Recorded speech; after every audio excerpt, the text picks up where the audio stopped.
Cuando mi abuelo me arrastraba al establo, rezaba para morir rápido. «Voy a domarte hasta que aprendas a obedecerme», gritaba él mientras chasqueaba el látigo cerca de mi rostro. Por años fui tratada como un animal salvaje que necesitaba ser quebrado, hasta que un día entendí que la única criatura más fuerte que mi miedo era aquella que él tampoco podía controlar. Buenos días, buenas tardes o buenas noches, mis queridos. Qué alegría poder estar aquí con ustedes una vez más. Mi nombre es Elena Figueiredo de los Santos, tengo 78 años bien vividos y hoy vivo aquí en Ciudad Acuña, un pueblito tranquilo en la frontera de Coahuila con Texas. Nací en Torreón, en las tierras del norte mexicano, pero la vida me trajo a este rincón bendito, donde puedo ver el río Bravo desde mi ventana todos los días. Pero antes de continuar mi historia, quisiera pedirles un favorcito. Si les está gustando esta conversación, dejen un like ahí y suscríbanse al canal Memorias de las Abuelas. Es tan importante para una viejita como yo sentir que hay gente escuchándome.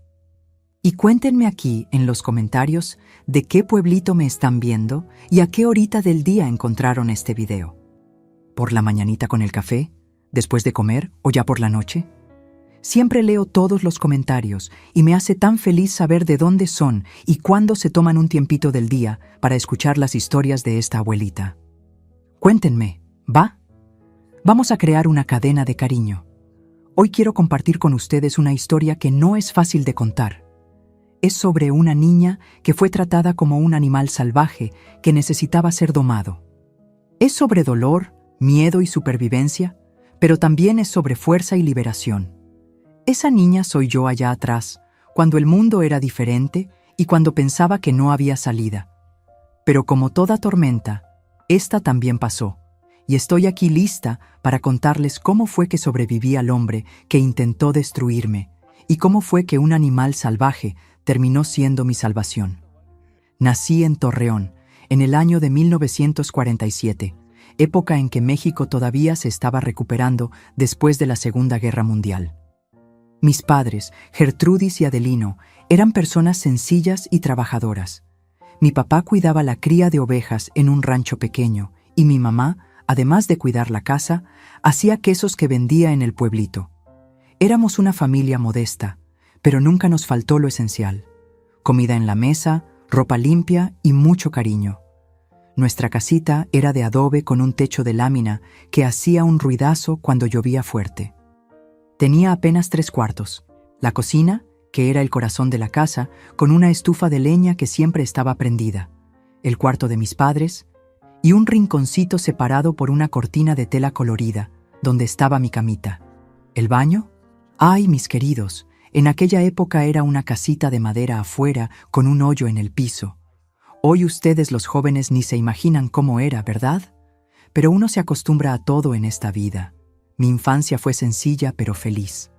Por las mañanitas ayudaba a mi mamá a ordeñar las vacas y a alimentar las gallinas. Después del desayuno me iba a la escuelita rural, que quedaba como a 3 kilómetros de nuestra casa. Iba a pie, junto con otros niños de los alrededores. La maestra, doña Eulalia, era seria pero justa. Nos enseñaba a leer, a escribir y a hacer las cuentas. Cuando regresaba de la escuela, todavía sobraba tiempo para jugar con mis amiguitos, la Iracema, el Durbal y el Euclides. Jugábamos a las escondidas en el campo, a trepar los árboles y a correr detrás de los borreguitos recién nacidos. Los domingos íbamos todos juntos a la iglesita de Nuestra Señora de Guadalupe, en el centro de Torreón. Mi mamá me ponía el único vestidito bonito que tenía, me pasaba un listón en el cabello y allá íbamos nosotros, en la camioneta del señor Olivo, el vecino que daba aventón a quien quisiera ir a misa. Después de la iglesia era día de fiesta. Comíamos tacos de barbacoa, tomábamos aguas frescas y bailábamos al son del acordeón del viejo Teodoro. Eran tiempos buenos, ¿saben? No teníamos mucho, pero teníamos paz. Pero la vida tiene sus caprichos y a veces cambia de repente, sin avisar. Acababa de cumplir 12 años cuando la tragedia tocó a nuestra puerta. Era invierno, el más duro que Torreón había visto en muchos años. El norte, Ese viento frío y cortante que viene del desierto no daba tregua. Mi papá tuvo que ir hasta la ciudad vecina para buscar medicina para las ovejas que se estaban enfermando. Mi mamá insistió en ir con él, pues quería visitar a una comadre que estaba en cama. Nunca regresaron a casa. El puente sobre el arroyo se había derrumbado con las lluvias fuertes y la camioneta. Dios mío, hasta hoy me duele hablar de esto. La camioneta fue arrastrada por la corriente. Encontraron los cuerpos 2 días después, enredados en las ramas de un mezquite 3 kilómetros río abajo. De repente, estaba sola en el mundo, sola y sin rumbo. No tenía parientes cercanos en Torreón. El único pariente vivo que me quedaba era mi abuelo paterno, Eustaquio Figueiredo, un hombre que apenas conocía. Era el dueño de un rancho de cría de caballos en Piedras Negras, cerca de la frontera con Texas. Mi papá se había alejado de él hacía muchos años por razones que nunca quiso contarme. Decía solamente que el viejo era difícil de tratar. Las autoridades de la ciudad no tuvieron opción. Con la ayuda del padre de la parroquia, lograron contactar a mi abuelo, quien a regañadientes aceptó recibirme.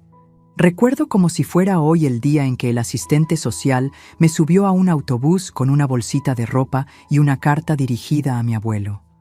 «Sé una buena niña», me dijo el asistente social. «Tu abuelo es un hombre respetado en la región. Te va a dar un buen hogar». Pobre asistente. Si hubiera sabido lo que me esperaba en ese rancho, tal vez habría pensado 2 veces antes de mandarme para allá. El viaje fue largo y cansado. Cuando finalmente llegué a Piedras Negras, había un capataz esperándome en la central de autobuses. Un hombre de pocas palabras que me miró de arriba a abajo con desdén, como si yo fuera un paquete inconveniente que estaba obligado a transportar. «El patrón está ocupado». Fue todo lo que dijo el capataz mientras me ayudaba a subir a la camioneta. Y así comenzó mi nueva vida en el rancho Cerro Azul, propiedad del hombre que debería cuidarme, pero que terminaría convirtiéndose en mi peor pesadilla. Recuerdo como si fuera hoy el día en que llegué al rancho Cerro Azul. Era final de tarde. El sol se ponía detrás de las colinas, pintando el cielo de un rojo sangre que parecía un presagio. El capataz, que después descubrí se llamaba Juvenal, me llevó directo a la casa grande, una construcción imponente de 2 pisos, con un portal que rodeaba todo el primer piso. En el portal, sentado en una mecedora, estaba él, Eustaquio Figueiredo, un hombre alto, delgado, de cabellos blancos cortados al ras del cuero cabelludo y un bigote grueso que escondía parcialmente sus labios delgados. Sus ojos eran azules, fríos como el hielo, y me examinaron de arriba a abajo, sin demostrar ni una pizca de afecto o compasión. «Así que tú eres la hija de Adelino», dijo él, como quien constata un hecho desagradable. No era una pregunta, y no había ningún rastro de bienvenida en su voz. Esperaba a alguien más fuerte. «La sangre de los Figueiredo está débil en ti». Me quedé parada, sin saber qué decir, apretando la bolsita de ropa contra el pecho. El cansancio del viaje, la tristeza por la pérdida de mis padres, el miedo a lo desconocido, todo eso me dejaba aturdida. «Juvenal», llamó mi abuelo al capataz, «llévala al cuarto de atrás. A partir de mañana va a trabajar para pagar lo que come. No mantengo a nadie de gratis en mi casa». Fue así que comenzó mi vida en el rancho Cerro Azul. A la mañana siguiente, antes de que saliera el sol, fui despertada por una señora de mediana edad, doña Zenaida, que cuidaba de la casa. Ella no era mala persona, pero obedecía ciegamente las órdenes del patrón. «Tu abuelo quiere que empieces a aprender los trabajos de la casa», me explicó doña Zenaida mientras me entregaba un delantal desteñido. «Y después están los trabajos del patio. Gallinas que alimentar, huerto que cuidar. Mientras más rápido aprendas, menos problemas vas a tener». En los primeros días, intenté adaptarme. Trabajaba duro, desde el amanecer hasta el anochecer. Limpiaba, lavaba, cocinaba al lado de doña Zenaida. Mi abuelo casi no me dirigía la palabra. A veces, durante la cena, única comida que hacíamos juntos en silencio sepulcral, Sentía su mirada pesada sobre mí, como si estuviera evaluando constantemente si yo merecía el plato de comida frente a mí. El rancho Cerro Azul era conocido en toda la región por la calidad de sus caballos. Mi abuelo criaba principalmente caballos cuartos de milla, raza valorizada en el norte mexicano. Tenía compradores de toda la República e incluso de Texas y Nuevo México. Pero el orgullo del rancho, lo que realmente distinguía al Cerro Azul de los demás, era la cría de caballos para rodeos y charreadas. Fue durante mi segunda semana en el rancho que vi por primera vez el establo principal. Era una construcción grande, hecha de madera y piedra, alejada de la casa. Yo tenía órdenes expresas de no acercarme ahí sin el permiso de mi abuelo, pero ese día él mismo me llamó. «Ven», ordenó después del desayuno, «quiero que veas algo». Lo seguí en silencio hasta el establo. Allá dentro, el olor a heno, cuero y sudor de caballo era fuerte. Había cerca de 12 pesebres, la mayoría ocupados por caballos magníficos. Mi abuelo caminaba por el pasillo central con pasos firmes, parando aquí y allá para verificar un animal. «Aquí está la verdadera riqueza de los Figueiredo», dijo con un orgullo que nunca demostraba por nada más. «Caballos de sangre pura, criados con disciplina rigurosa. Un caballo sin disciplina no vale nada, es como la gente». Al fondo del establo había un pesebre más grande, separado de los otros. Las paredes estaban reforzadas y la puerta tenía trabas extras de metal. Fue para allá que mi abuelo me llevó. «Este es Trueno», dijo, señalando hacia adentro del pesebre. Me acerqué con cuidado. Adentro había un caballo negro como la noche, grande y musculoso. A diferencia de los otros que parecían mansos, este se mantenía al fondo del pesebre, los ojos fijos en nosotros, especialmente en mi abuelo. Había algo salvaje en esos ojos, una furia contenida que me hizo retroceder instintivamente. «El mejor semental que he criado», continuó mi abuelo. «Hijo de campeones, sangre pura de los mejores, pero terco, rebelde». Mientras hablaba, agarró una vara larga que estaba apoyada en la pared. Con ella, golpeó la puerta del pesebre. El caballo retrocedió, pero luego avanzó, bufando, mostrando los dientes. «¿Ves?», rió mi abuelo, una risa seca y sin alegría, llena de fuego. «Algunos piensan que es defecto, yo digo que es virtud. Sus potrillos son los mejores. Tiene un espíritu fuerte, pero necesita ser domado continuamente, como todo lo que es salvaje». Entonces se volteó hacia mí. Su mirada fría me recorrió de arriba a abajo y sentí un escalofrío de miedo. Vi cómo miraste al animal, con miedo, debilidad. «Así terminó tu padre, débil, incapaz de enfrentar la vida como un verdadero Figueiredo». Sus palabras me hirieron profundamente. Yo amaba a mi papá y sabía que era un hombre bueno y trabajador. ¿Qué había de malo en eso? «Pero todavía puedes aprender», continuó. «Todavía puedo enseñarte lo que tu padre se negó a aprender. A ser fuerte, a tener disciplina, a domar la debilidad dentro de ti». Fue ese día en el establo, mirando a ese hombre amargo y cruel, que me di cuenta. Mi abuelo no me veía como una nieta que necesitaba cariño y protección después de perder a sus padres.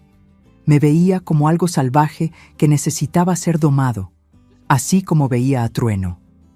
El primer incidente ocurrió algunas semanas después. Estaba en el patio tendiendo ropa en el tendedero cuando tiré accidentalmente una sábana en el lodo. Era la sábana de la cama de mi abuelo. Doña Zenaida vio lo que pasó y su rostro palideció. «Niña, corre y lava eso antes de que el patrón lo vea», susurró doña Zenaida, mirando asustada hacia la casa. Pero era demasiado tarde. Mi abuelo estaba en el portal y había visto todo. Bajó los escalones lentamente, su rostro una máscara de frialdad. «¿Qué fue eso que vi?», preguntó. La voz baja, más amenazadora que un grito. «Fue sin querer, abuelito», respondí temblando.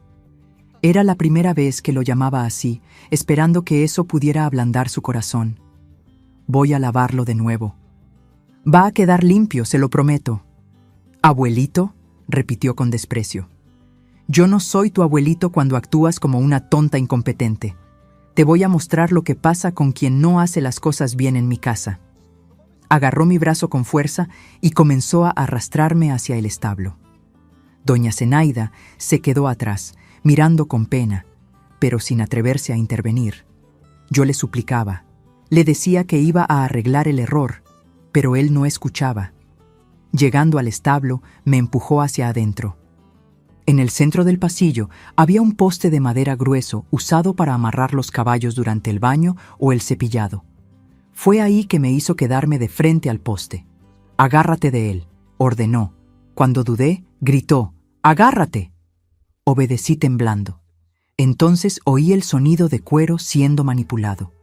Me volteé levemente y vi que había agarrado un látigo de la pared, de esos usados para entrenar los caballos. «Mira hacia adelante», berreó. Entonces su voz bajó, volviéndose casi un susurro helado. «Voy a enseñarte disciplina, voy a enseñarte a hacer las cosas bien, voy a domarte hasta que aprendas a obedecerme». Chasqueó el látigo en el aire cerca de mi rostro, haciéndome apretar el poste con más fuerza, los ojos cerrados de terror. En ese momento, entendí completamente. Para Eustaquio Figueiredo, yo no era una nieta, yo era apenas otro animal salvaje que él necesitaba quebrar. Aquella primera vez en el establo fue apenas el comienzo.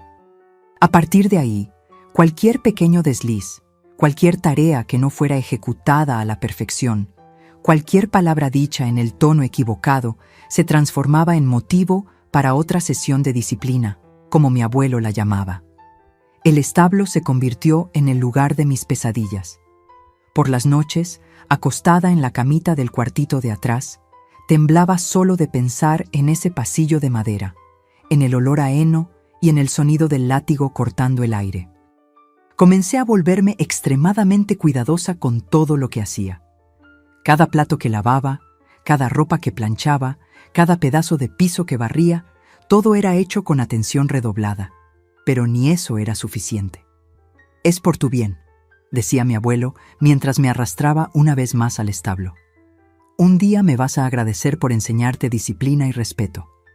Dentro del establo, el ritual era siempre el mismo. Me hacía quedarme de frente al poste de contención, las manos agarradas en la madera áspera. A veces era solo el látigo chasqueando en el aire cerca de mi rostro mientras gritaba sus reproches.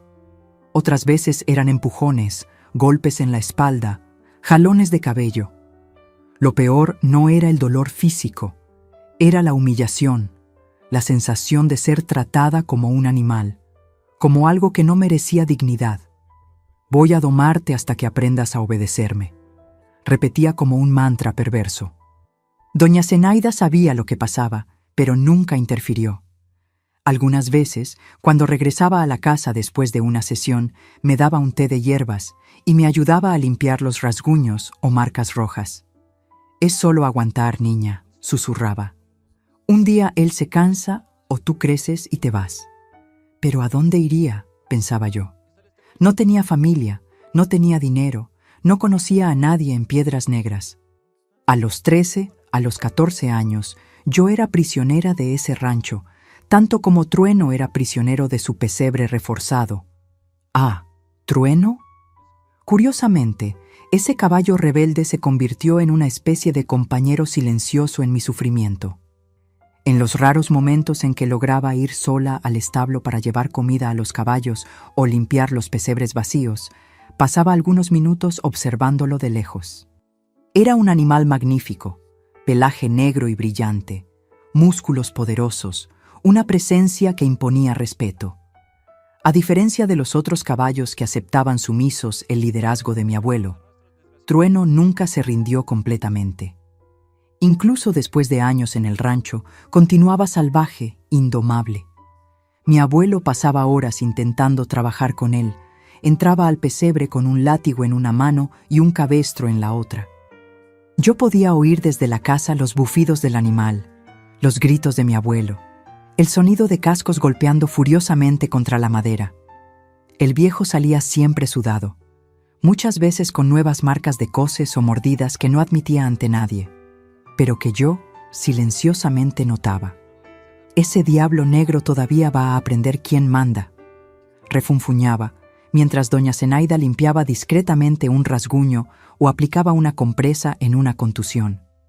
Cierta tarde, presencié algo que cambiaría todo. Estaba en el jardín cosechando verduras para la cena cuando oí una conmoción viniendo del establo. Corrí hasta allá, escondiéndome detrás de un arbusto para observar. Mi abuelo tenía un comprador importante, un ranchero tejano interesado en adquirir potrillos de trueno para su aras. «Quiero ver al semental de cerca», insistía el tejano en su inglés mezclado con español. Mi abuelo, siempre ansioso por impresionar a posibles compradores, estuvo de acuerdo. Caminaron hasta el pesebre de Trueno y mi abuelo, para demostrar su supuesta maestría sobre el animal, agarró un puñado de avena y extendió la mano hacia adentro del pesebre, llamando al caballo. «Ven, demonio», ordenó. «Muéstrale al Señor lo que vales». Trueno permaneció al fondo del pesebre, los ojos fijos en ese hombre que tanto lo maltrataba. Después de algunos momentos, comenzó a acercarse lentamente. El tejano sonrió impresionado con el porte del animal. Mi abuelo, confiado, mantuvo el brazo extendido. Fue cuando pasó. En un movimiento rápido, como un rayo, Trueno avanzó no para comer la avena, sino para atacar. Sus dientes afilados agarraron el antebrazo de mi abuelo y lo jalaron contra la puerta del pesebre. El grito de dolor resonó por todo el rancho. El tejano retrocedió horrorizado. Juvenal y otros peones vinieron corriendo y con mucho esfuerzo lograron hacer que el caballo soltara el brazo de mi abuelo, que ya sangraba abundantemente. «¡Animal desgraciado!», gritaba mi abuelo mientras era llevado a la casa. «Voy a acabar contigo, voy a quebrarte, aunque sea lo último que haga en esta vida». Esa noche, mientras ayudaba a doña Zenaida a cuidar el brazo vendado de mi abuelo, noté algo diferente en el rostro de ese hombre siempre tan controlado y frío. Miedo. Por primera vez, vi miedo genuino en los ojos azules de Eustaquio Figueiredo. Miedo de Trueno, miedo de esa fuerza salvaje que, incluso después de años de intentos de domesticación, permanecía indomable. Y ahí, en ese momento, algo cambió dentro de mí también. Ya no vi más a un animal peligroso cuando pensaba en Trueno. Vi a un aliado, la única criatura en todo el rancho que era más fuerte, más llena de odio por mi abuelo, que yo. Los días siguientes fueron extraños. Mi abuelo, con el brazo herido y el orgullo más herido todavía, estaba más irritable que nunca. Me convertí en el blanco preferencial de su frustración. Las sesiones de disciplina se intensificaron. Ahora ya no era por pequeños errores, sino por cualquier cosa o por nada. «Tienes la misma mirada rebelde de ese caballo», me acusó cierta vez mientras me arrastraba al establo. «Pero voy a domarte, voy a quebrar ese espíritu, aunque sea lo último que haga». Fue en ese periodo que comenzó a encerrarme en el cuartito de atrás durante la noche. «Por tu propio bien», decía, «para que aprendas a respetar el orden de las cosas». Tenía 15 años entonces, delgada y pálida de tanto trabajo y poco sol, siempre con ojeras de noches mal dormidas. En la escuela que frecuentaba irregularmente, solo porque era obligatorio por ley, casi no hablaba con los otros alumnos. Quien intentaba acercarse pronto se alejaba ante mi silencio y miedo constante. La maestra, doña Hortensia, llegó a llamarme un día después de clase. «Elena, ¿está todo bien en casa?», preguntó con genuina preocupación. «Pareces siempre tan asustada, tan retraída». Por un breve momento, pensé en contar todo sobre el establo, el látigo, las humillaciones, pero entonces me acordé de cómo mi abuelo era respetado en la ciudad, del poder que tenía, de los amigos influyentes. ¿Quién creería la palabra de una adolescente huérfana contra la de Eustaquio Figueiredo, el renombrado criador de caballos? «Está todo bien, maestra», mentí, evitando sus ojos. «Solo ando cansada, hay mucho trabajo en el rancho». Ella no insistió, pero noté que no me creyó. Sin embargo, como yo temía, nada cambió. Nadie interviene fácilmente en los métodos de crianza de un hombre como mi abuelo. Fue en esa época que comencé a observar más atentamente el pesebre de trueno. En los momentos en que tenía que limpiar el establo, estudiaba discretamente la tranca de la puerta, las bisagras, los puntos débiles de la estructura. El caballo, por su parte, parecía observarme también. Con el tiempo, comencé a notar que no retrocedía cuando me acercaba, como hacía con todos los demás. Un día, arriesgándome más de lo debido, agarré una manzana de la cocina y la llevé escondida al establo. De lejos, mostré la fruta a Trueno y la coloqué en el piso, cerca de la puerta del pesebre. Después me alejé algunos metros y esperé. El caballo, desconfiado al principio, terminó acercándose y comiendo la manzana. Fue nuestro primer momento de, no diría amistad, pero tal vez reconocimiento mutuo. Aquello se convirtió en un ritual secreto. Siempre que podía, le llevaba algo a Trueno. Una manzana, zanahorias, un puñado de avena. Nunca intenté tocarlo, ni siquiera acercarme mucho. Solo dejaba el alimento y me alejaba, hablando bajito con él. «Somos parecidos, tú y yo», susurraba. «Él quiere domarnos, quebrarnos, pero no va a lograrlo, ¿verdad?». La tranca del pesebre de Trueno era un sistema complejo de cerrojos y candados. Mi abuelo era demasiado cuidadoso para correr el riesgo de tener esa fuerza salvaje suelta en el rancho. Pero incluso los sistemas más fuertes tienen sus puntos débiles. Y yo comencé a notar que uno de los cerrojos superiores estaba corroído por el tiempo y la humedad. Con un buen empujón o una coz fuerte de un caballo determinado, esa pieza cedería. Este descubrimiento encendió en mí una idea peligrosa, una idea que dejaba crecer en silencio, en los momentos solitarios en mi cuarto cerrado, mientras oía el viento del desierto aullar en las rendijas de la ventana. El invierno de 1962 fue particularmente cruel en el norte. El viento del norte soplaba implacable, trayendo un frío que parecía cortar hasta los huesos. Ya tenía casi 16 años y la vida en el rancho Cerro Azul se había convertido en un infierno cada día más difícil de soportar. Mi abuelo, con el paso del tiempo, parecía más amargo, más cruel. La edad avanzada no lo había vuelto más blando, al contrario. Era como si sintiera el tiempo escapándose y necesitara intensificar su tiranía mientras todavía podía. Las sesiones de disciplina en el establo ahora ocurrían casi diariamente, muchas veces por razones tan insignificantes que ni siquiera doña Zenaida lograba entender. Esa noche específica, una noche que jamás olvidaré, una tormenta se formaba en el horizonte. Los relámpagos iluminaban el cielo oscuro y el ruido de los truenos hacía que los caballos en el establo relincharan inquietos. Estaba en la cocina terminando de lavar los platos de la cena cuando dejé que un vaso se resbalara de mis manos temblorosas de frío. El vidrio se estrelló en el piso de piedra. El ruido atrajo a mi abuelo, que estaba en la sala leyendo el periódico. Entró a la cocina y miró los pedazos esparcidos, después a mí. Su rostro, siempre austero, se endureció aún más. «Torpe», dijo, la voz baja y amenazadora, «incompetente como tu padre». Me agaché para recoger los pedazos, las manos temblando no solo de frío, sino de miedo. «Perdón, abuelito», dije, «fue sin querer. El jabón, mis manos estaban resbalosas». «Disculpas, siempre disculpas», se acercó. «¿Sabes cuánto costó ese vaso? Era de cristal traído de Europa». Yo puedo trabajar para pagarlo», balbucí, continuando recogiendo los pedazos de vidrio. Él se rió, un sonido seco y sin alegría. «¿Trabajar? ¿Qué sabes hacer además de echar a perder las cosas? No, niña, vas a aprender de la manera que siempre has aprendido». Sentí su agarre en mi brazo, forzándome a ponerme de pie. Un pedazo de vidrio cortó mi palma en la prisa y una línea delgada de sangre escurrió por mi muñeca. Él ni lo notó, o si lo notó, no le importó.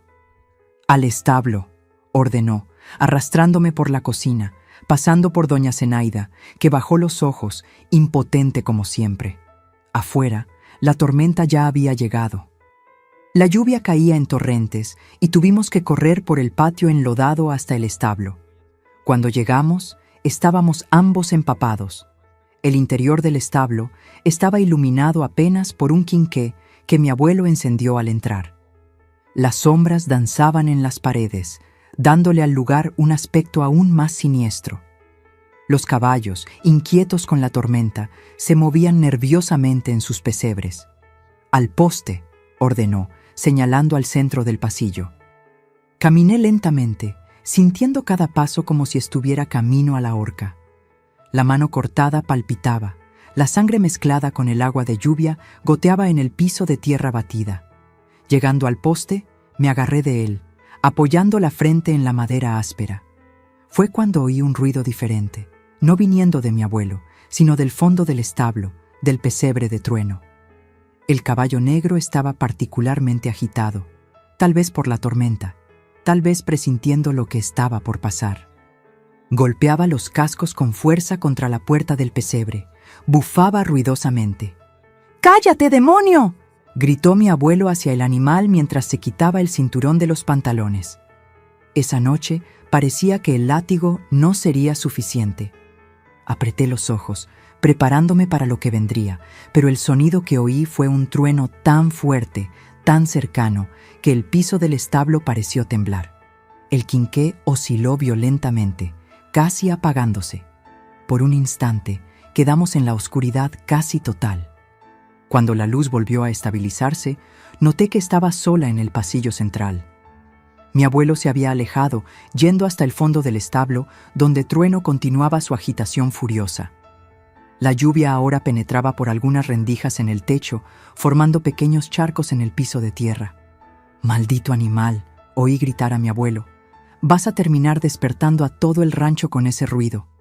Vi su silueta acercarse al pesebre de Trueno. Agarró la vara larga, usada para controlar los caballos a distancia, y comenzó a golpear la puerta del pesebre, intentando forzar al animal a retroceder. «¡Retrocede! ¡Retrocede, diablo!», gritaba. Pero Trueno no retrocedió. Al contrario, pareció ponerse aún más furioso. Las coces contra la puerta del pesebre se intensificaron y entonces, a la luz temblorosa del quinqué, vi lo que había observado discretamente durante semanas. El cerrojo superior de la puerta comenzó a ceder con la fuerza de los impactos. Mi abuelo, en su furia, no se dio cuenta. Continuaba gritándole al animal, golpeando la puerta con la vara. Yo podría haber avisado, podría haber gritado que la puerta estaba cediendo, que el caballo estaba a punto de liberarse, pero no hice nada de eso. Me quedé ahí agarrada al poste, observando el miedo y la esperanza luchando dentro de mí como dos animales salvajes. Trueno dio otra coz poderosa. El cerrojo, ya corroído por la humedad y desgastado por el tiempo, finalmente cedió con un chasquido metálico. La puerta del pesebre se abrió violentamente, tomando a mi abuelo por sorpresa. Él se tambaleó hacia atrás, tropezando con una cubeta de agua. Cayó de espaldas en el piso de tierra, la vara escapando de sus manos. Trueno permaneció por un instante en la entrada del pesebre, como una aparición demoníaca, los ojos reflejando la luz del quinqué, el vapor saliendo de sus narices dilatadas. Entonces, como si hubiera esperado años por ese momento, y tal vez lo había hecho, avanzó. El grito de mi abuelo fue ahogado por otro trueno. Me tapé los oídos y cerré los ojos, pero no logré bloquear completamente los sonidos que siguieron. El golpear de cascos, los gritos ahogados, el sonido de algo pesado siendo arrastrado por el piso. Después, el relincho furioso, casi triunfante. Cuando finalmente encontré coraje para abrir los ojos, la escena frente a mí era de pesadilla. Trueno continuaba en el pasillo, inquieto, moviéndose de un lado a otro, bufando. En el piso, iluminado por la luz oscilante del quinqué, estaba mi abuelo, o lo que quedaba de él. No puedo describir lo que sentí en ese momento. No fue alegría, ni alivio, ni venganza satisfecha. Fue un vacío enorme, como si un abismo se hubiera abierto dentro de mí. Lentamente me solté del poste. Mis piernas apenas me sostenían. Trueno, al verme mover, volvió su atención hacia mí. Retrocedí, recargándome en la pared del establo. El animal se acercó. los cascos manchados de sangre dejando marcas en el piso de tierra. Se detuvo a algunos metros de mí, los ojos negros fijos en los míos. Nos quedamos así, mirándonos. ¿Por cuánto tiempo? No sé decir. La tormenta rugía afuera. Los relámpagos iluminaban brevemente el interior del establo a través de las rendijas. Y nosotros dos, la niña quebrada y el caballo indomable, nos mirábamos en un entendimiento silencioso. Entonces, lentamente, Trueno se alejó, caminó hasta la puerta del establo, que estaba entreabierta, y salió a la noche tormentosa. Los otros caballos, agitados con todo lo que había pasado, relinchaban y golpeaban contra sus pesebres, pero ninguno logró escapar. Me quedé ahí paralizada por mucho tiempo. La lluvia disminuyó gradualmente, los truenos se alejaron y yo continuaba en el mismo lugar, incapaz de moverme, de pensar claramente, de decidir qué hacer. Fue Juvenal quien me encontró horas después. Atraído por los relinchos incesantes de los caballos, vino a verificar el establo y se topó con la escena. Yo todavía recargada en la pared en estado de shock, mi abuelo en el piso, el pesebre de Trueno vacío, la puerta reventada. «Dios mío del cielo», exclamó Juvenal, soltando la linterna que traía. «Niña, ¿qué pasó aquí?» Mi voz salió como un susurro. El caballo, la tormenta, se asustó con los truenos, reventó la puerta. Mi abuelo intentó contenerlo. Juvenal no hizo más preguntas, salió corriendo para pedir ayuda. Pronto, todo el rancho estaba despierto. Doña Zenaida me llevó a la casa, me dio té caliente, me cubrió con cobijas. Yo temblaba incontrolablemente, no sé si de frío, de miedo o de shock. Las horas siguientes fueron confusas. Hombres entraban y salían de la casa. Alguien fue a buscar al médico a la ciudad, pero era demasiado tarde. Oí fragmentos de conversaciones. El animal huyó. Probablemente está en el campo. Vamos a organizar una búsqueda al amanecer. Por la mañana, el delegado de la ciudad vino hasta el rancho. Me hizo algunas preguntas, pero yo apenas podía responder. Juvenal contó lo que sabía, lo poco que sabía. La conclusión fue rápida y simple: un terrible accidente. El viejo Eustaquio Figueiredo, conocido por su temperamento fuerte y por su terquedad en lidiar personalmente con el semental más peligroso del rancho, finalmente había pagado el precio de su imprudencia. Nadie cuestionó qué hacía yo en el establo a esa hora de la noche. Nadie preguntó sobre las marcas en mi cuerpo, sobre los años de abuso. La verdad fue sepultada junto con mi abuelo, en una ceremonia rápida y poco concurrida algunos días después. En cuanto a Trueno, nunca más fue encontrado. Algunos peones dijeron haber visto un caballo negro galopando libre por los campos en dirección a la frontera con Texas. Pero podía ser cualquier caballo, o tal vez solo una leyenda que comenzó a formarse, susurrada por los trabajadores del rancho. Yo sabía apenas una cosa: por primera vez en casi 4 años, no tendría que temer la noche. No tendría que temer los pasos de mi abuelo en el pasillo. No tendría que temer el establo y el poste de contención. Por primera vez, desde que llegara a ese rancho, estaba libre. Pero la libertad, como descubrí en los días que siguieron, viene con su propio conjunto de desafíos e incertidumbres. Y yo, a los 16 años, huérfana una vez más, tenía que decidir qué hacer con ese regalo inesperado y peligroso. En las semanas que siguieron a la muerte de mi abuelo, el rancho Cerro Azul se sumergió en un silencio extraño. Era como si el propio lugar estuviera en suspenso, esperando a ver qué pasaría después. Yo continuaba en mi cuartito de atrás, pero ahora nadie cerraba la puerta por las noches. Continuaba ayudando a doña Zenaida en los trabajos domésticos, pero sin la presión constante, sin el miedo de cometer el menor error. Juvenal, el capataz, asumió temporalmente la administración del rancho. Hasta que se resuelva la situación, decía. Pero ¿cuál era la situación? Yo no sabía. Nadie parecía saber con certeza. Fue el doctor Ananías, un abogado de Piedras Negras, quien trajo algo de claridad. Cerca de un mes después del accidente, vino hasta el rancho, cargando un portafolio de cuero gastado y una expresión solemne. «Necesito hablar con la niña Elena», le dijo a Juvenal, quien lo recibió en el portal. «A solas, por favor». Fuimos a la sala de estar, un cuarto que yo raramente entraba cuando mi abuelo estaba vivo.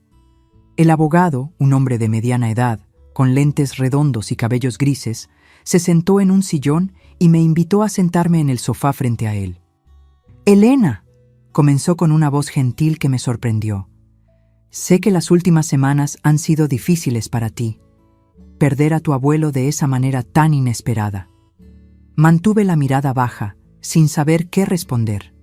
No quería fingir tristeza, pero tampoco sabía si era seguro de mostrar alivio. «Estoy aquí porque, como abogado de tu abuelo, tengo la responsabilidad de ejecutar su testamento», continuó. «Y tú, como única descendiente directa, eres la heredera universal de los bienes de Eustaquio Figueiredo». Levanté los ojos, sorprendida. «¿Heredera?» «Sí. El rancho Cerro Azul, todos los animales, excepto, claro, el semental que... Bueno, las cuentas bancarias, las inversiones, todo pasa a ti». Me quedé sin palabras. Nunca había considerado esa posibilidad. En realidad, desde la muerte de mi abuelo, me estaba preparando para ser mandada lejos, para tener que encontrar algún lugar para vivir, algún trabajo para sostenerme. Pero el doctor Ananías continuó, ajustándose los lentes. «Hay un problema. Tienes apenas 16 años. Legalmente, no puedes administrar estos bienes hasta cumplir la mayoría de edad». «¿Y qué pasa entonces?», pregunté, encontrando mi voz finalmente. «Normalmente sería designado un tutor legal para cuidar de tus intereses hasta que cumplas 21 años. Tu abuelo no dejó instrucciones específicas sobre esto, lo cual es poco común». Nos quedamos en silencio por algunos momentos. El tic-tac del reloj de pared parecía ensordecedor. «¿Hay alguien en tu familia que pudiera asumir esa responsabilidad?», preguntó finalmente. Moví la cabeza negativamente. «No tengo a nadie más. Mis padres fallecieron cuando tenía 12 años. No conozco otros parientes». El doctor Ananías suspiró. «Entiendo. Bueno, en ese caso el juez tendrá que designar un tutor.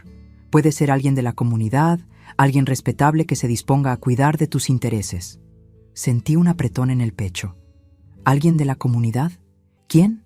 Otro hombre como mi abuelo, que vería en mí solo una fuente de trabajo gratuito y una fortuna para administrar como le pareciera. El abogado debe haber notado mi incomodidad, pues añadió: «No te preocupes, Elena. Haré lo posible para garantizar que sea alguien adecuado». Se despidió, prometiendo volver en algunos días con más información. Me quedé ahí sentada en el sofá mucho tiempo después de que se fue. Heredera de todo. Era casi irónico.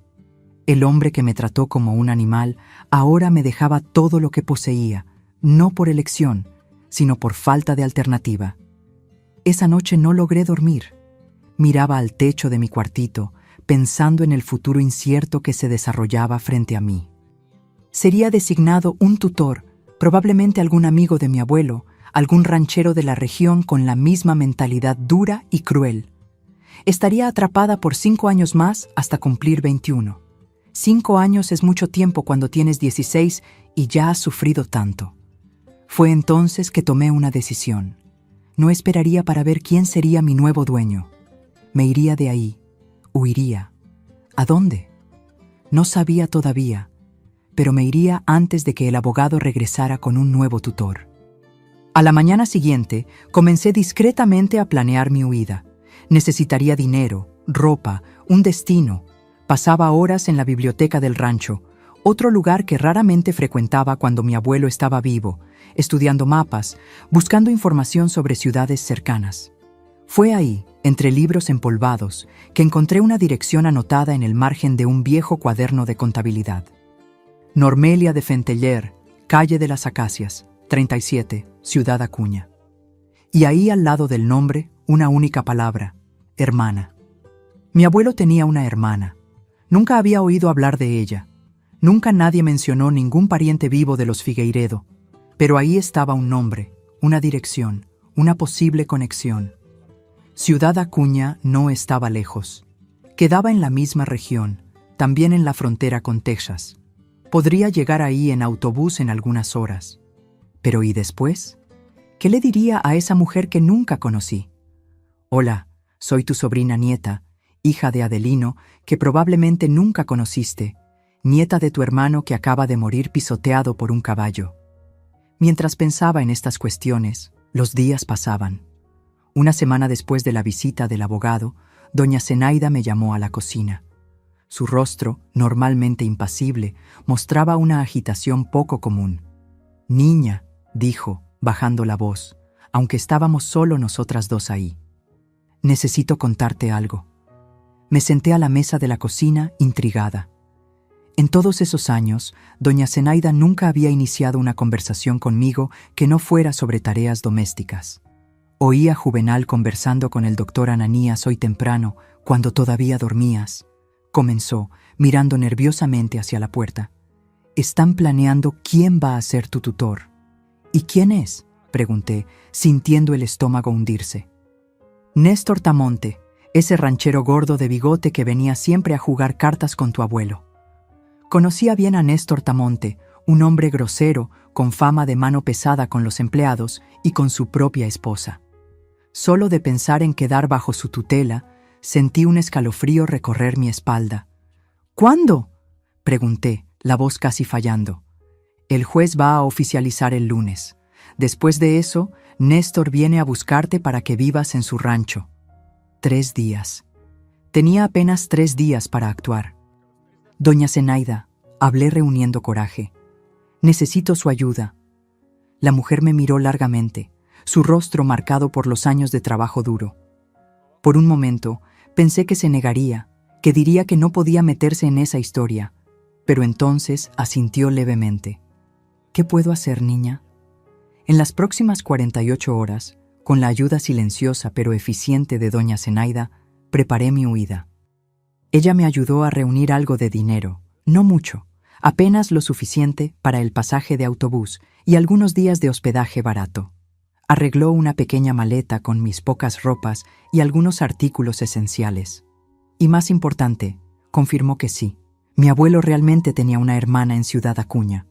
Normelia era más joven que Eustaquio, y según doña Zenaida, los dos habían roto relaciones hacía décadas por un desacuerdo familiar. «Ella es diferente de él», me aseguró doña Zenaida. «Muy diferente, gentil, por lo que he oído decir. Se casó con un inmigrante alemán, lo que tu abuelo nunca aceptó.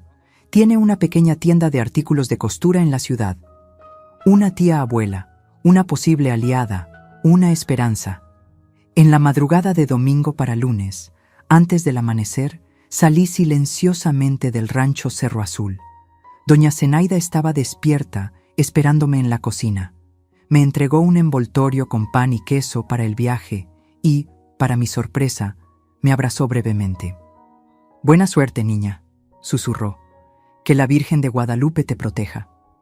Caminé hasta la carretera principal, donde tomaría el primer autobús a Ciudad Acuña. La oscuridad todavía era casi completa, pero en el horizonte ya se anunciaba el primer resplandor del día. Mientras esperaba a la orilla de la carretera, miré una última vez hacia la silueta del rancho contra el cielo que comenzaba a aclarar. No sentí tristeza, ni rabia, ni venganza satisfecha, apenas un inmenso alivio por estar partiendo. El autobús llegó poco después del amanecer, un vehículo viejo y ruidoso que hacía la ruta entre los pequeños pueblos de la frontera. Pagué mi pasaje con los billetes arrugados que doña Zenaida me había dado y me acomodé en un asiento al fondo. Cuando el motor ronroneó y el autobús comenzó a alejarse, cerré los ojos y dejé escapar un largo suspiro. Estaba realmente pasando. Estaba libre. El viaje a Ciudad Acuña duró casi todo el día, con varias paradas en pueblitos a lo largo del camino. Miraba por la ventana, viendo el paisaje del norte mexicano extenderse infinito. Los campos ondulando con el viento, el ganado pastando tranquilo. Era el mismo paisaje que conocía, pero ahora parecía diferente, más abierto, más lleno de posibilidades. Llegué a Ciudad Acuña al final de la tarde.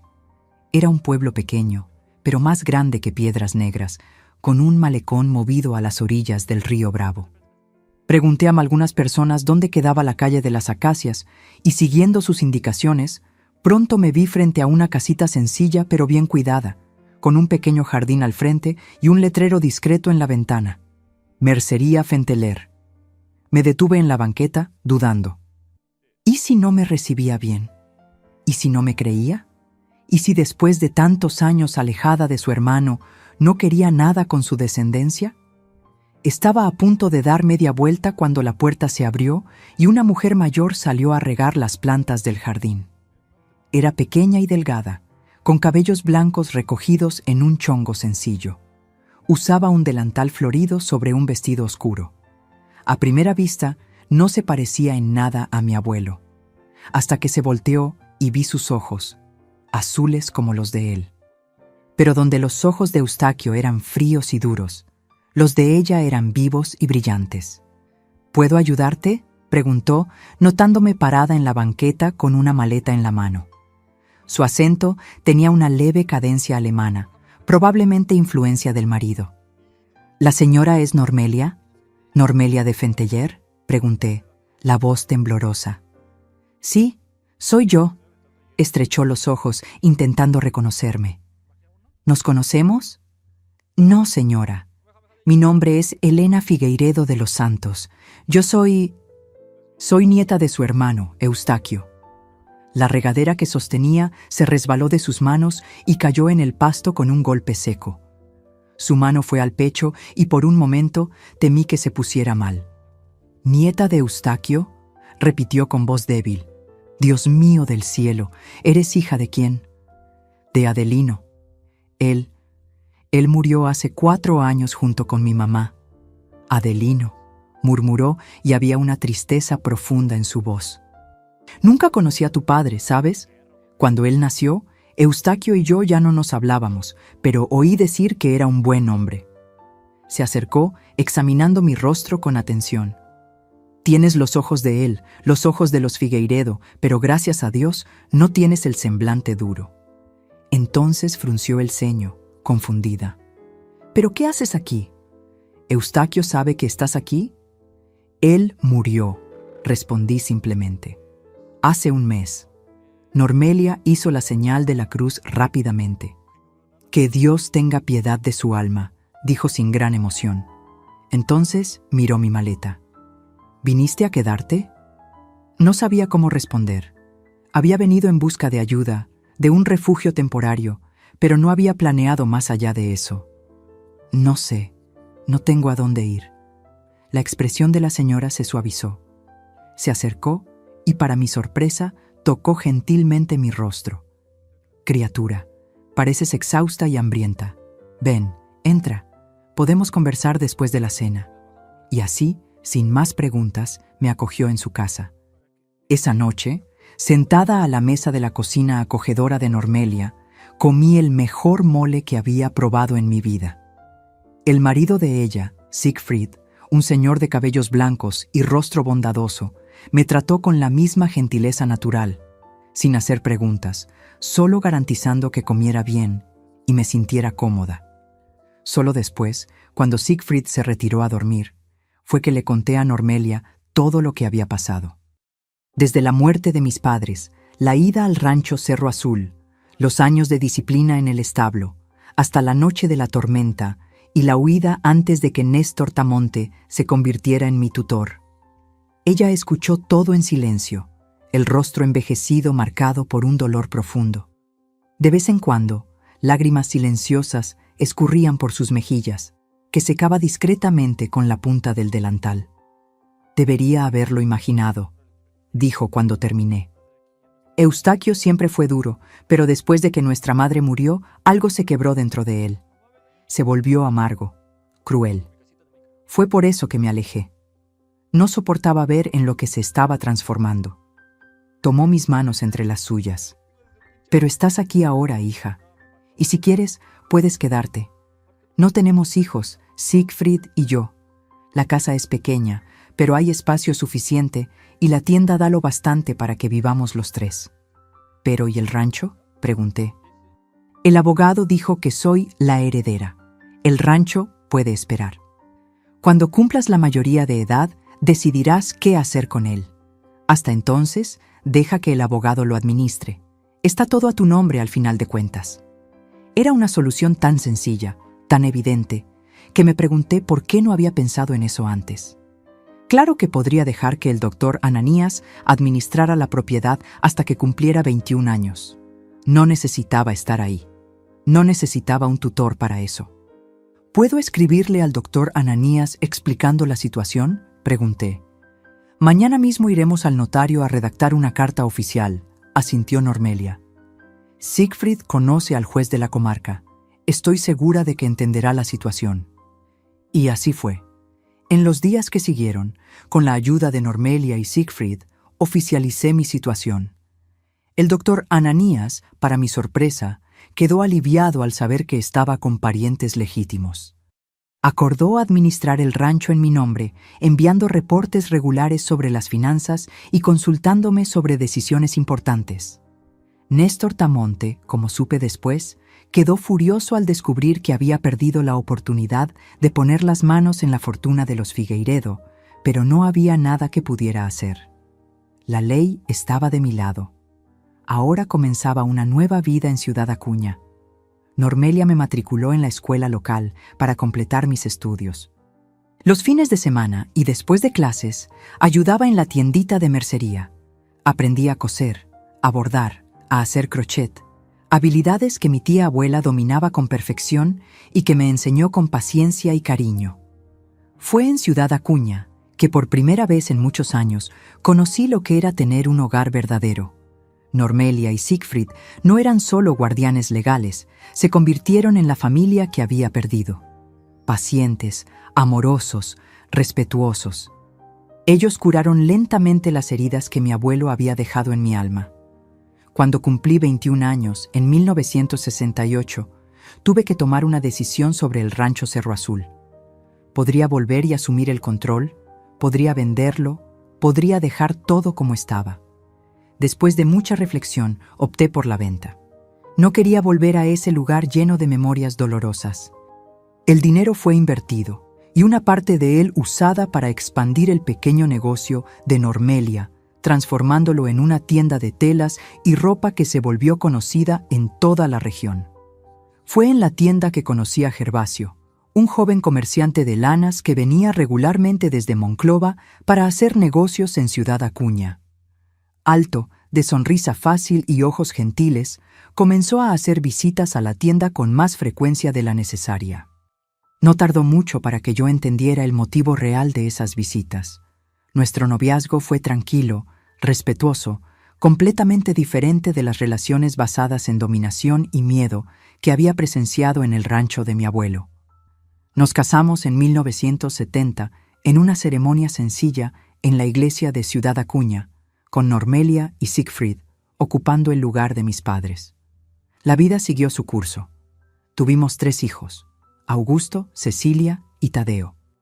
Compramos una casa más grande cerca de la tienda, donde Normelia y Siegfried vinieron a vivir con nosotros cuando se pusieron más viejos.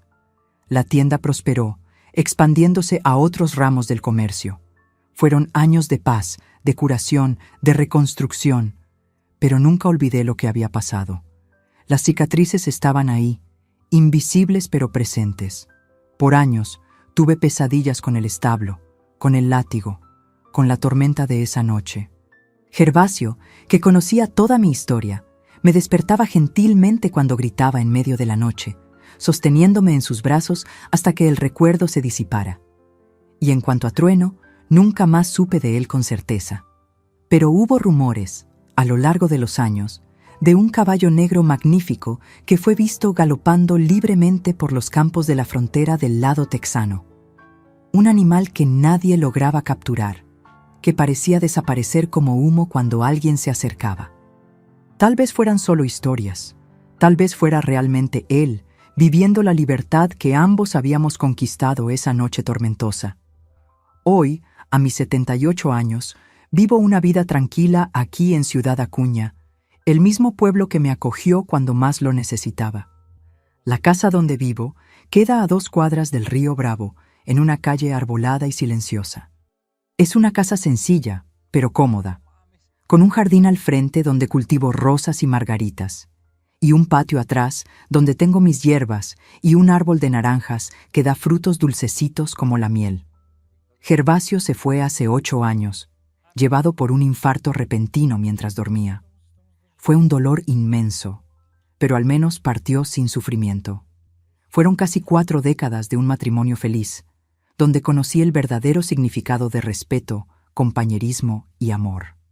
A veces todavía me sorprendo hablando con él como si estuviera aquí, y quién sabe si no está. Hay misterios en esta vida que uno no entiende. Mis hijos ya están todos criados y encaminados en la vida. Augusto es médico en Monterrey, casado con una profesora universitaria. Cecilia siguió los pasos del padre en el comercio y hoy administra la tienda que un día fue de Normelia, expandida y modernizada, pero manteniendo el mismo espíritu acogedor. Tadeo, el más chico, es profesor de historia en la escuela estatal aquí mismo en Ciudad Acuña. Tengo 5 nietos, que son mi alegría, especialmente Mariana, la hija de Tadeo, que vive aquí en Ciudad Acuña y viene a visitarme casi todos los días. Tiene 22 años y está en la universidad estudiando para ser enfermera. Fue ella quien me introdujo al bordado. Créanme, esta muchacha moderna enseñándole a la abuela un oficio antiguo. Ella aprendió en un curso en línea y pensó que sería bueno para mis manos, que a veces se ponen duras con el reumatismo, y cómo tenía razón. El bordado se convirtió no solo en un pasatiempo, sino en una terapia. Cada puntadita dada es como coser también los retazos de mi propia existencia. Cuando bordas, concentras la mente en el trabajo de las manos y olvidas por un momento las preocupaciones. Es casi como una meditación. Así es como reconstruimos nuestras vidas, puntada a puntada, día a día, elección a elección. Tengo una rutina tranquila. Me despierto temprano con el primer cantar de los pajaritos. Hago un café y me siento en el portal a ver el día nacer. Después cuido mis plantas, hago un desayuno reforzado y comienzo mis bordados. La mesita cerca de la ventana es mi rinconcito especial. De ahí puedo ver un pedacito del río y las personas que pasan por la calle. Cuando el tiempo está bueno, a veces llevo mi bastidor a la plaza central y me quedo bordando ahí, conversando con otras señoras que también gustan de aprovechar el solcito. Los miércoles juego lotería con mis amigas en el centro comunitario. Los domingos voy a misa en la iglesia principal y después la familia se reúne aquí en casa para la comida. Tadeo trae la carne asada, Cecilia los postres y yo preparo el arroz, la ensalada y esos frijoles refritos que a todos les encantan. Es una alegría ver la casa llena, oír las risas de los nietos, sentir que construí algo bueno y duradero, a pesar de todo. Claro que no todos los días son fáciles. La edad trae sus desafíos. Las articulaciones duelen cuando va a llover. La memoria a veces falla y los amigos se van yendo uno a uno, dejando nostalgias. Tuve que despedirme de Normelia hace 15 años y de Siegfried 10 años después. Fueron como padres para mí, y no pasa un día sin que le agradezca a Dios por haberlos puesto en mi camino. Los recuerdos del pasado todavía surgen a veces. Hay noches en que despierto sobresaltada, el corazón latiendo fuerte, con la sensación de estar de nuevo en ese establo, pero son cada vez más raras. El tiempo, como dicen, no cura todas las heridas, pero enseña a vivir con las cicatrices. Nunca más volví a Piedras Negras. Nunca más pisé el rancho Cerro Azul. Supe, por conocidos, que cambió de manos varias veces a lo largo de las décadas. Lo último que oí es que ahora es una posada rural, donde los turistas van a andar a caballo y experimentar la vida en el campo. Qué ironía pensar que ese lugar que fue escenario de tanto sufrimiento ahora es un espacio de recreo y descanso. En cuanto a Trueno, ese semental indomable que, de cierta forma, me liberó, nunca más tuve noticias concretas. Las historias sobre el caballo negro que nadie lograba capturar continuaron por años, pero poco a poco se fueron volviendo leyendas, de esas que se van modificando a medida que son recontadas. Hay quienes dicen que formó una manada salvaje del otro lado de la frontera. Otros, más supersticiosos, dicen que no era un caballo común, sino una especie de espíritu vengador. Yo prefiero creer que vivió sus días en libertad, corriendo por los campos sin ataduras, sin látigos, sin poste de contención. Pienso mucho sobre el destino y sus extraños caminos. Cómo algo tan terrible, la muerte de mis padres, me llevó a ese infierno en el rancho Cerro Azul. Pero después, de forma igualmente improbable, me trajo a Ciudad Acuña, a los brazos acogedores de Normelia y Siegfried, al amor de Gervasio, a la familia que construí, como si las piezas de un rompecabezas inicialmente caótico se encajaran poco a poco, formando un dibujo coherente. No guardo odio hacia mi abuelo, ya no más. Eustaquio Figueiredo era un hombre amargo, cruel, producto de un tiempo y de una crianza que valorizaban la dureza por encima de la compasión, la autoridad por encima del amor. No lo perdono por lo que hizo. Algunas cosas están más allá del perdón, pero entiendo que él también era, a su manera, un prisionero. Prisionero de una visión del mundo estrecha y sofocante, de una rabia que lo consumía por dentro, de una incapacidad de amar. La verdadera libertad, descubrí, no está apenas en escapar de las cadenas físicas, sino en liberarse también de los grilletes invisibles del odio, del resentimiento, del miedo paralizante. Fue una jornada larga y difícil, pero hoy puedo decir que soy genuinamente libre. Cada puntada dada en mis bordados es una afirmación de esa libertad.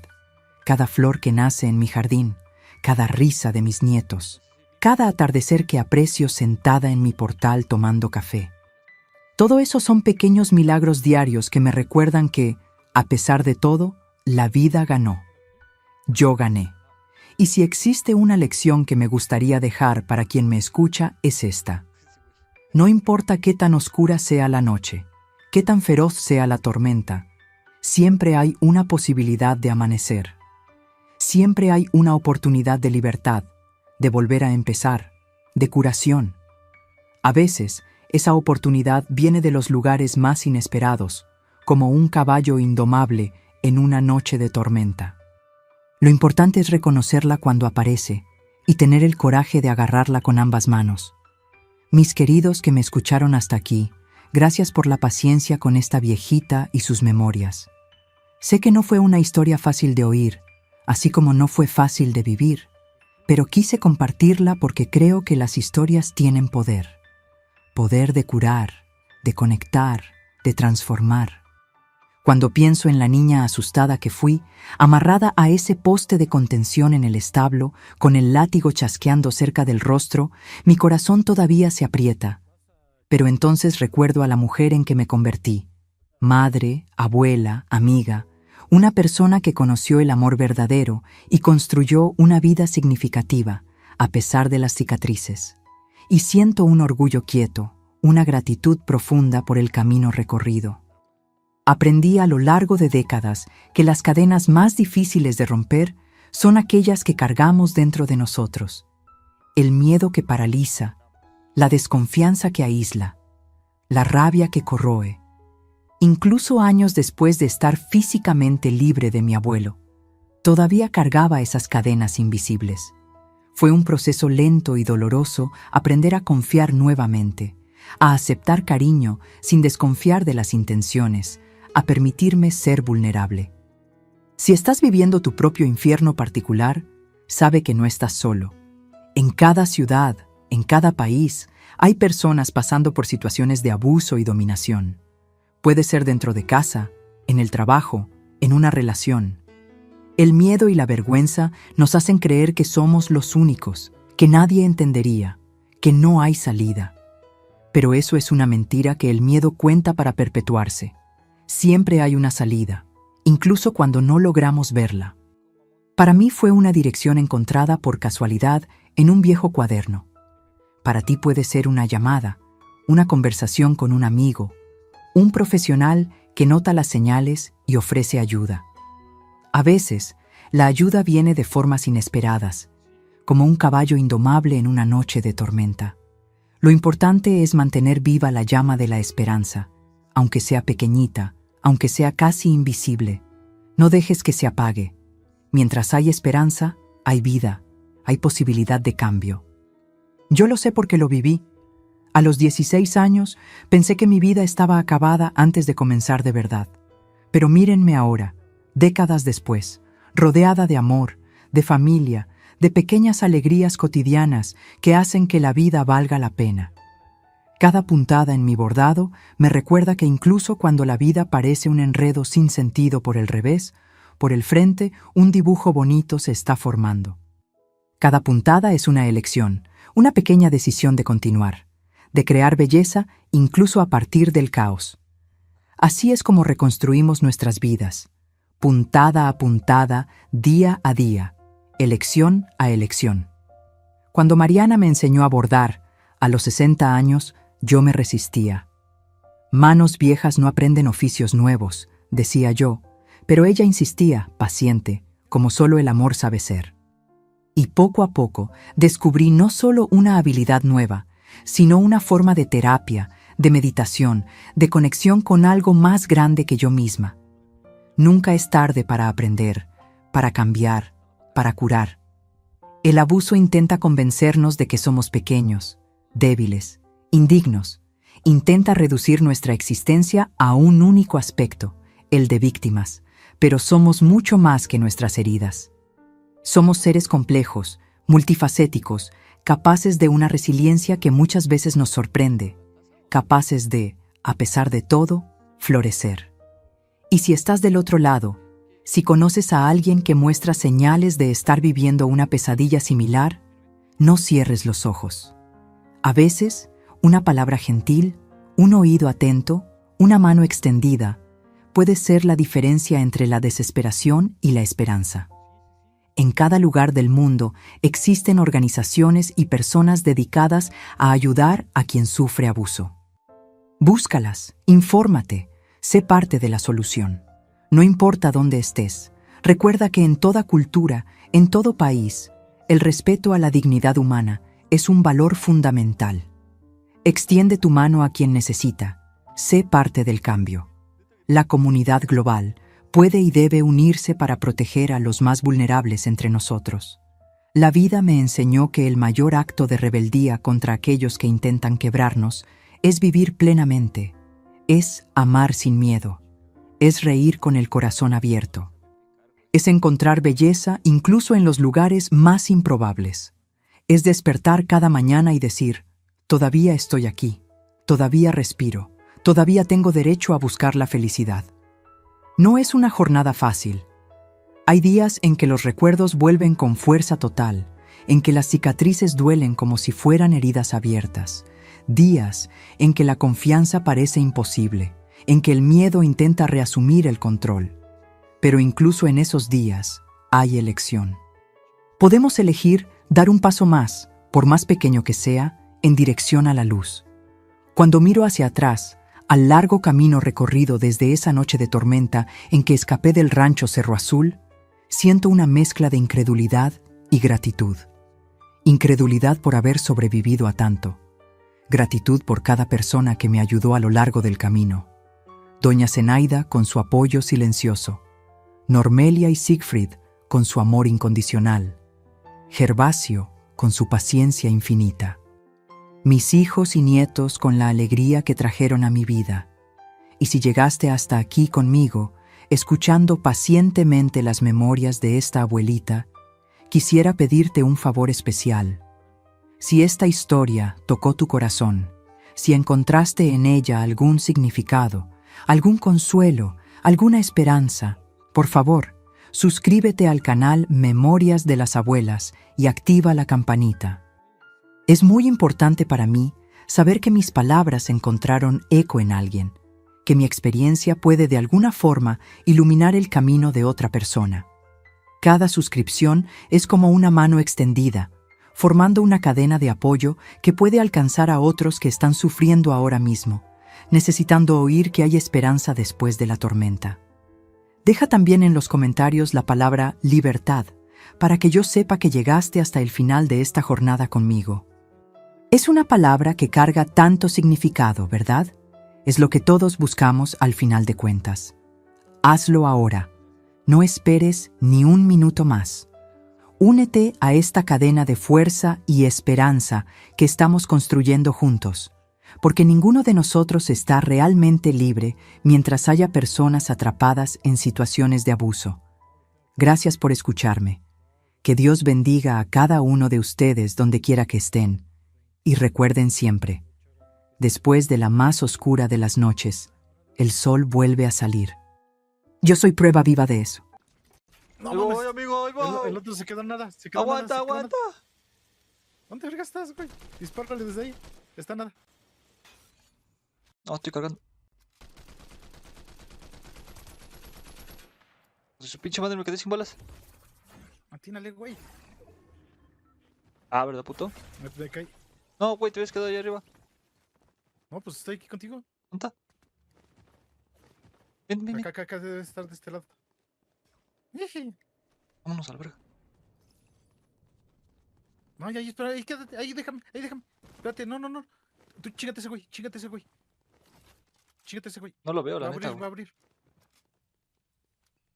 Súbete, súbete al carro a recuperarte tú solo. Es lo que voy a hacer. Y no veo que lo hagas. ¿Qué es eso? Ya se fueron, ¿no? No, güey, pues bajé al güey que estaba aquí. Ya no los veo.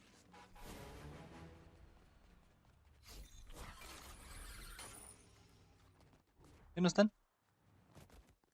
Deja curarme. Acá había un botiquín. Sí, Acá hay güey. uno, aquí hay uno. No los veo, güey. No, se Pues ya bajé vamos. a uno y el otro se te peló. Sí, el otro se me peló. Vámonos. Corre, corre. Puta madre, me aventé para atrás. Agarra la tirolesa que acabo de poner. No mames, yo también la cagué.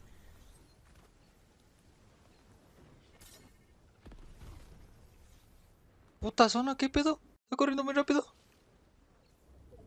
Es lo que estoy viendo, entonces ni por qué. Ya entré. Va muy rápido, ¿no? La pinche zona pedorra. ¿Qué pasa de ver? Aquí está ese güey, por aquí está. Están ahí enfrente construyendo. ¡Ay, güey! Me bajó. Está aquí arriba de la casa. ¡No mames! Tienes al otro del otro lado. Me sacó, creo. ¿Neta? No, aquí estoy. Verga, no Está traigo arriba de la vida. casa. Sí, no traigo vida. Vete.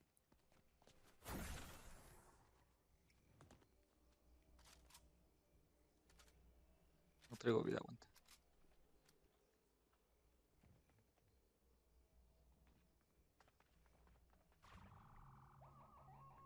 ¿Te estás curando tú? Sí. Ahí viene para acá. Puta madre construyó. Cúrate, cúrate. No puedo curarme, no tengo con qué. ¡Ah! Vámonos en en el carro, en el Súbete. carro.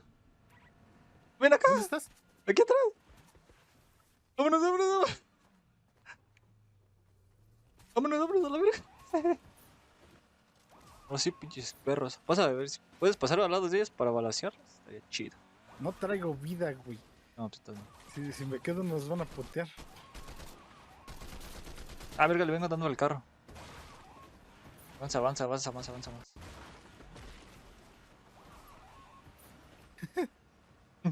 Vámonos a la verga.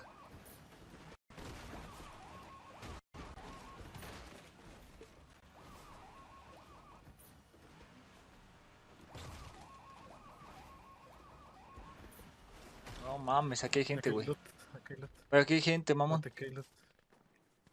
Vente aquí, quédate. Aunque sea para poner unos escudos. Ahí vienen esos güeyes, No me digas.